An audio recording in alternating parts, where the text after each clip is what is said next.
Hello, friends. Just wanted to share something again quickly. I'm just still peeling back many layers of the micro moments of joy and those things that we talk about so often in the daily practice, yoga philosophy, spiritual philosophy, stuff like that. Even the mindfulness practice and meditation, right? That joy is sort of the end result, but it isn't. And so I just wanted to share hopefully quickly. And as we know, these are unedited, unscripted. So I literally call on the spiritual entourage to support me as I record these and literally hope for the best and keep what is worth keeping, right? And the thing with joy is I do think, and I know that I do this myself, that I will typically have it as like I get in the tub because I'm looking for more ease, which ends up being more joy. I pour myself a cup of tea because I'm hoping it'll bring me a wee bit of joy, right? It's not really to replenish my thirst. It's because I want to enjoy the taste of it. But there's an interesting idea and premise around the idea of joy because it's different than happiness, right? It's different than peace. It's different than productivity. Even santosha is contentment, which is different than joy.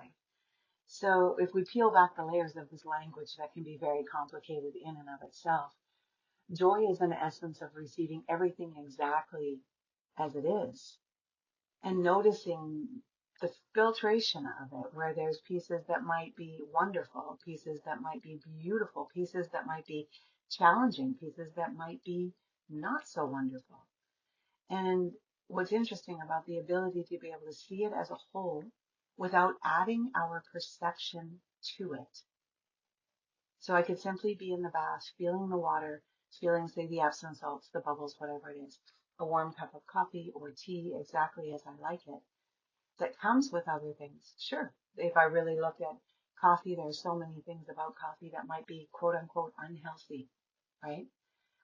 The water that we actually sit in, like this, if I was sitting in a tub, the water is not pure, right? It has all of these micro things inside of it. Same with the bubbles and the sulfites and all of those things, whether it has that or not. I'm just saying, it's just an example. So where can we find joy? As I watch an incense stick burn, I enjoy the smell of it, yes. There will be a bit of cleanup afterwards, of course. There will be residual energy left behind because of it. But joy has many different layers to it again. It's like everything else that we explore in that internal landscape.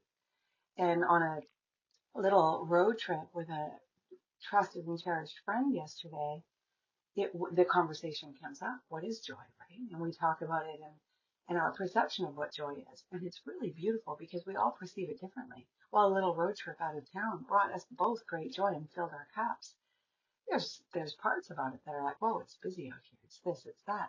So when we filter away our perception, joy is always, and again, there's that word I try not to use, joy is always available. On a rainy day, on a windy day, the things that it brings, the snow that's expected to come this winter here in Western Canada, that we really need lots of snow, right? And on the eve of a day that's challenging for me, I won't get into that right now. I also embrace the joy.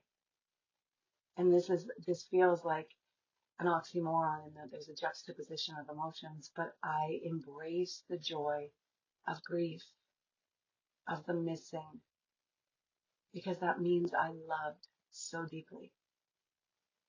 So I just wanted to share this quickly this morning and just that reminder that without our perception, right, of what joy might be, what happiness is, all of those labels that we can put on the typically more positive feelings and emotions and experiences. Like I know people that are at Pink this weekend.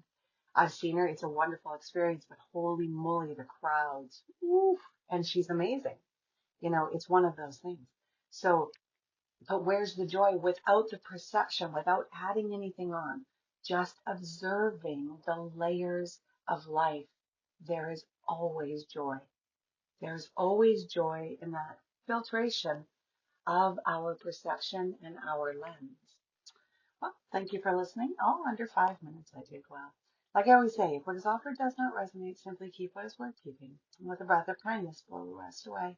It's your life, friends. It's waiting. Live it now.